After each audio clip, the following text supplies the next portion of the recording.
Cartesianism, Dualism, Human Centrality and Mastery. Welcome to an episode on thinking education relationally. In this episode, we explore Cartesianism, drawing on the work of René Descartes and how dualism, human centrality, and ideas of mastery have shaped teaching and learning in higher education. Scepticism and the cogito. Much of the literature that we draw on in our project takes issue with what is often referred to as Cartesianism, and with the ontological assumptions that come with it.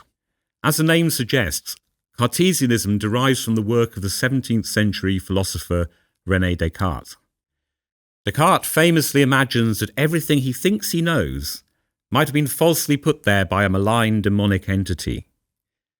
This is what philosophy describes as an extreme form of skepticism towards the existence of the world. Descartes asks whether there is anything he can be absolutely certain of, and eventually arrives at the conclusion that he knows he is thinking. Cogito ergo sum, I think, therefore I am. What is important here is not the thought experiment itself, but where it leads. For Descartes, this realization places human consciousness at the center of the philosophical system.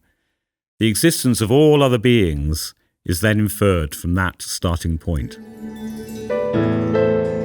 Dualism, Human Centrality and Mastery. From this way of thinking follows what is known as ontological dualism. Descartes divides the world into two kinds of substance: immaterial substance, which includes the mind or soul, and everything else, which he refers to as matter or extension. The philosopher Gilbert Ryle later captured this distinction with the phrase, the ghost in the machine. The idea that the mind is something separate from and carried around by a machine-like body. At first glance, this division can seem intuitive, even familiar, but it also introduces an ethical orientation towards the world. What is not matter is what matters. Matter itself becomes secondary. Human consciousness is privileged, set apart from the material world. What matters is in here, while what does not matter is out there. This way of thinking forms the foundation of what we might call an anthropocentric worldview, one in which human consciousness becomes the primary point of reference and everything else is understood in relation to it.